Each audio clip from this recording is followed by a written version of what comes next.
안녕하세요. 책 읽는 아줌마 엔다줌마입니다. 오늘도 김성호 작가님의 6일 약국 갑시다를 낭독해 보면서 여러분들과 함께 귀한 깨달음 얻을 수 있었으면 좋겠습니다. 낭독 시작하겠습니다. 역전도 가능케 하는 기회, 경쟁. 세계의 축구팬을 열광시키는 영국의 프로축구 프리미어 리그는 맨체스터 유나이티드와 리버풀이라는 라이벌이 없었다면 오늘과 같은 영광은 누리지 못했을 것이다. 이처럼 라이벌의 존재는 긴장감을 유발하고 때문에 서로 발전할 수 있는 활력소 역할을 한다. 경쟁자보다 앞서가기 위해서 끊임없이 생각하고 움직이게 하는 게으름을 물리칠 수 있는 천적이다. 경쟁력이 있는 사람에게 라이벌이 있다는 것은 즐거운 일이다. 하지만 아무런 준비가 되지 않은 사람에게 라이벌은 두렵고 무서운 존재일 수밖에 없다. 날이 갈수록 경쟁이 치열해지고 있다. 경쟁을 피할 수 없는 상황이라면 스스로 준비하며 경쟁력을 갖추고 극복해가는 편이 낫다. 경쟁력의 가장 중요한 요소는 바로 실력이다. 아무리 화려한 언변이나 옷차림으로 포장하더라도 제대로 실력을 갖추지 못한 사람은 곧 미천이 드러나게 된다. 특히 비즈니스에서 승리하기 위해서는 복잡한 경쟁 요소들을 적재적소에 사용할 줄 아는 전략이 필요하다. 그러기 위해서는 끊임없이 긍정적, 창의적, 적극적, 그리고 지속적인 마인드로 자신을 단련해야 한다. 이렇게 훈련된 사람은 남들이 어렵다고 포기하는 일도 어느새 별것이 아닌 일이 된다. 나무도 쓸만한 놈이 먼저 베인다는 속담이 있다. 경쟁력을 갖춘 사람에게 더 많은 기회를 주는 것은 당연한 일이다. 일상생활이나 비즈니스에서 능력을 발휘하려면 결정적인 순간에 자신만의 카드를 내밀 수 있어야 한다. 이는 오랜 노력과 다양한 경험을 통해 이루어진다. 약국을 시작할 당시 경쟁은 내게도 무섭고 두려운 스트레스였다. 경쟁력이 없었기 때문이다. 하지만 손님을 은인이라 생각하고 친절, 정성, 마음을 담아 소소한 경쟁력을 쌓다 보니 어느덧 200여 가지가 넘는 경쟁 요소를 지닐 수 있었다. 약국과 교육 사업의 원리는 같다. 업종은 다르지만 경쟁력은 하나로 귀결된다. 돈이 아닌 사람에게 충실한 것이다. 도움을 주는 대상이 아픈 사람에서 학생으로 바뀐 것뿐이다. 모두 사람을 이롭게 하는 일이다. 나는 함께 해주는 직원과 나를 믿고 선택해준 고객만 있으면 충분하다는 생각으로 살아왔다. 경쟁을 의식하기보다는 내가 할 수 있는 작은 일 하나에 충실했다. 그 작은 일들이 차곡차곡 쌓이다 보니 어느 순간 남들이 부러워하는 내가 되었다. 약국을 경영할 때는 고객과 직접 얼굴을 마주할 수 있어 감동이 쉽게 전달됐다. 온라인 회사는 인터넷 전용선이나 전화선을 타고 감동이 전파된다. 나는 3만 원의 수강 신청료를 낸 학생과 학부모님을 은인으로 생각한다. 그 덕분에 CEO라는 명함을 들고 다니며 사장 노릇을 하기 때문이다. 현재 메가스터디 엠베스트의 회원은 27만 명 정도이다. 27만 분의 1이 아닌 한 사람 한 사람 모두를 은인으로 생각하는 것이다. 그 많은 학원 중 내게 와준 것이 얼마나 감사한 일인가.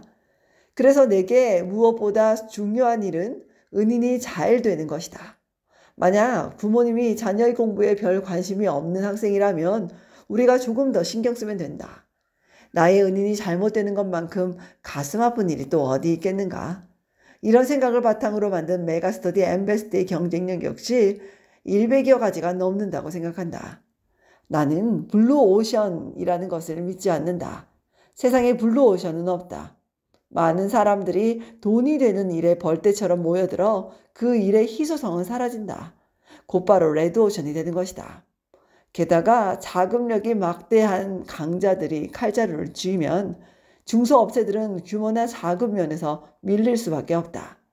이처럼 치열한 경쟁에 자꾸 노출되고 도태되다 보면 경쟁의 경자만 들어도 예민해져 신경이 곤두서게 된다.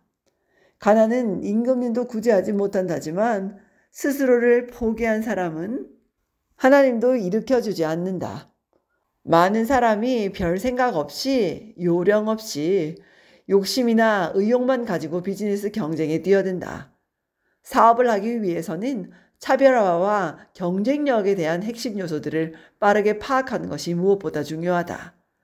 닥치면 다 한다는 마인드로는 경쟁에서 승리할 수 없다. 만일 지식, 자본, 체력 등 특정 요소들이 상대적으로 뒤진다고 해보자. 그래도 이를 의식하지 말고 꾸준히 보강해 나가면 된다. 오늘 할 일은 오늘 처리하고 어제와 같은 오늘이 아닌 변화하는 생활을 하다 보면 어느새 남들이 부러워하는 내가 돼 있을 것이다. 경쟁자들보다 경쟁력을 갖추는 것, 그것이 바로 상대적인 블루오션이다. 경쟁을 즐기면 저절로 자신이 블루오션이 되는 것이다. 경쟁은 역전도 가능하도록 해주는 기회다. 만약 경쟁이라는 것이 없었다면 나는 여전히 4.5평의 약사로 남아있을지도 모른다.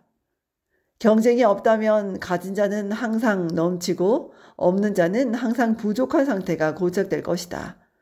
거지는 죽을 때까지 거지로, 부자는 죽을 때까지 부자로 산다는 말이다. 경쟁은 거지도 부자로 만들 수 있는 역전의 기회다. 비즈니스를 하다 보면 모든 것이 완벽하게 준비한 후 경쟁에 뛰어들려고 하는 사람들을 볼 수 있다. 물론 준비를 많이 하는 사람이 위기 대응 능력이 좋을 것이다. 하지만 내가 완벽하게 준비하는 동안 경쟁자들은 실전에 투입되어 경험을 얻고 있다. 경험으로 얻는 실전 능력은 그 무엇보다 강한 경쟁력이 된다. 그래서 경쟁 요소에 대한 기본 소양들을 습관화하면서 특정 경쟁 요소나 자원만 갖추고 바로 전투에 뛰어들 수 있도록 하는 것이 중요하다. 경쟁에서 살아남는 사람이야말로 진정한 강자이며 성공의 열매를 따먹는 주인공이 될 수 있다. 전교 459등에서 5등이 되기까지. 아무도 2등을 기억하지 않는다. 오래된 광고 카피다. 여전히 우리의 마음속에 짙은 잔향으로 자리한다. 비단 광고 카피를 들먹이지 않더라도 우리 사회는 언제부터인가 1등 제일주의가 되었다. 개인적으로 참으로 안타까운 일 중에 하나다. 나는 5남 1녀 중에 5번째 아들이다. 어릴 때부터 엄격한 아버지의 교육 덕분에 초중학교 때까지는 제법 공부를 잘했다. 특히 중학교 시절에는 별다른 노력 없이 눈치 하나로 좋은 성적표를 받아들었다. 그래서 나는 되지도 않는 나의 능력을 믿었다. 언제나 기대 이상의 성적을 받아오는 아들에 대한 집안의 기대는 커져만 갔다. 설상가상으로 스스로에 대한 기대치는 감당할 수 없을 정도가 되어 친구들보다 월등하다는 자만심에 빠지게 되었다. 그렇게 어설픈 자신만만함을 가지고 고등학교에 진학하게 되었다. 그리고 세상에 태어나 처음으로 진짜 내 실력과 마주하게 됐다. 전교 석차 459등, 반석차 49등. 세상 무서울 것 없던 나의 능력은 459라는 세 자리 숫자 앞에 흔적도 없이 사라져버렸다. 나 자신이 한심하고 초라하고 비참하게 느껴졌다.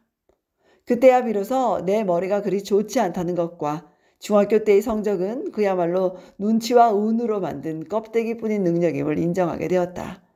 그나마 다행인 것은 고등학교 진학과 동시에 그 사실을 깨달았기에 대학교 입학까지 3년이란 시간이 남아있다는 것이다.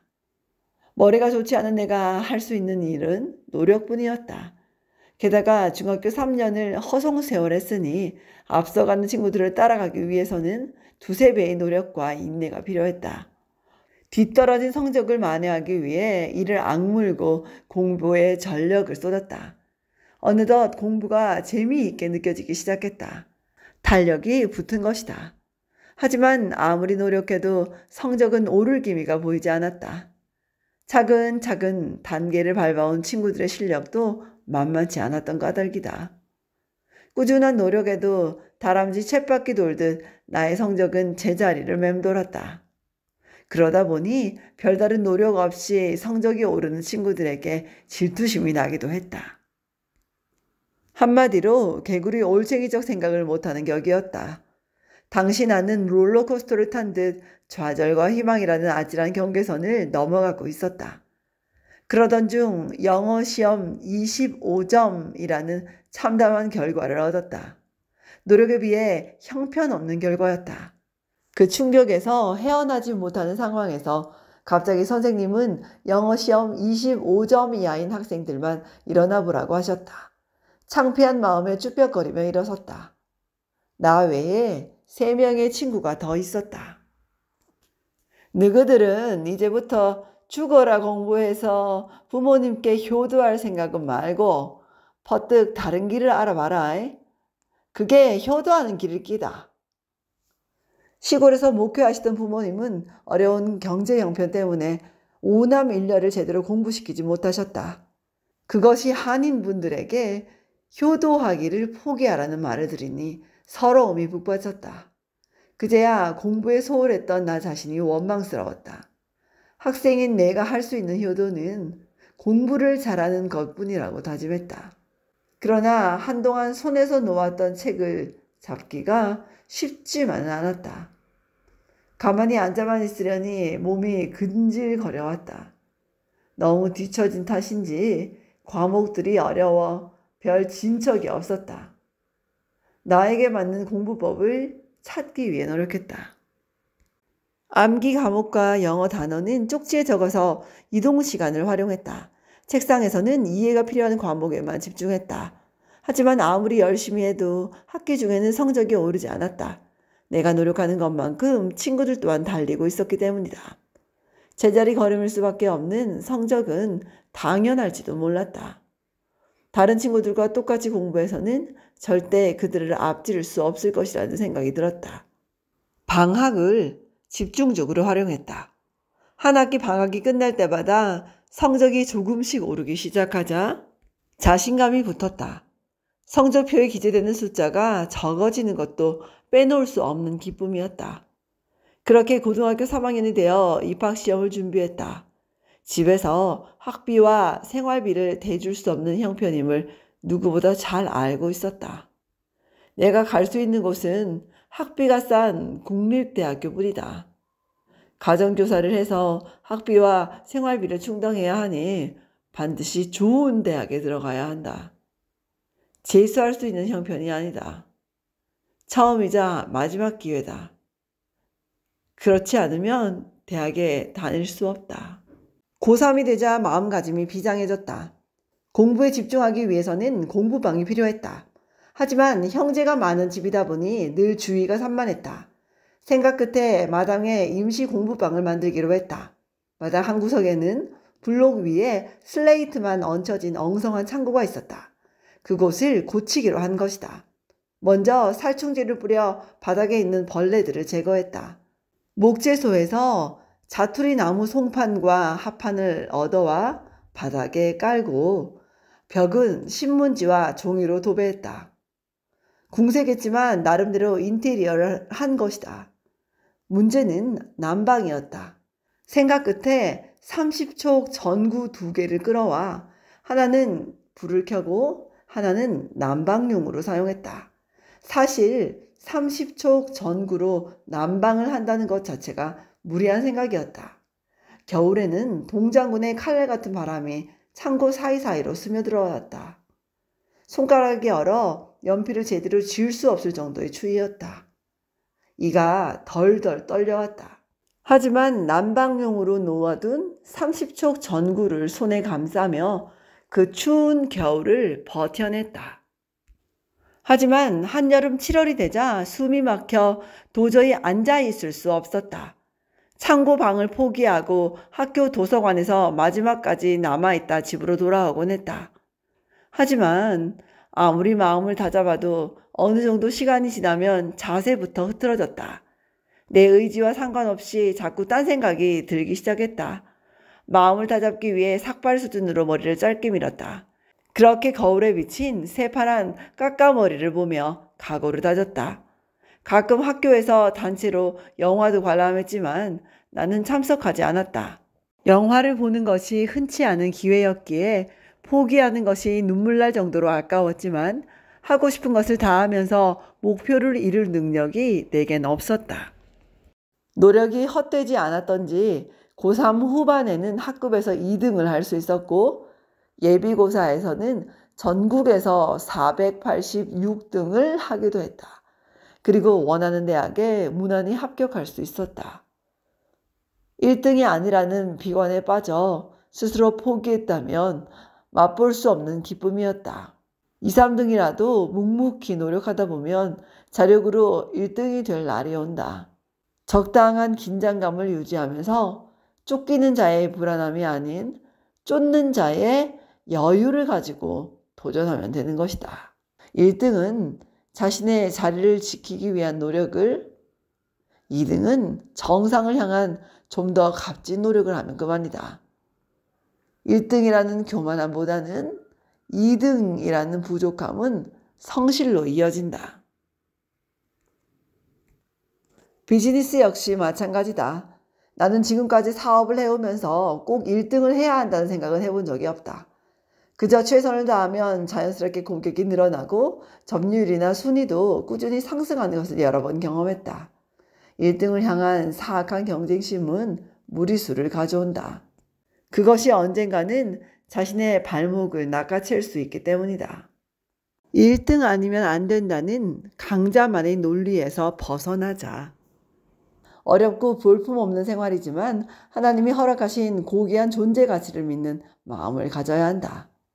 그저 자신의 자리에 충실하면서 하나씩 늘려가는 경쟁력은 1등도 두려워하는 진정한 무기가 될 수 있다. 그러다 보면 어느새 남을 부러워하는 나에서 남이 부러워하는 내가 되어 있을 것이다. 승부에 집착하지 말고 그것을 즐길 줄 아는 2등이 아름다운 까닭이다. 지금까지 김성호 작가님의 6일 약국 갑시다를 낭독해 보았습니다. 엔다준마였습니다. 좋은 날 되십시오, 여러분. 고맙습니다.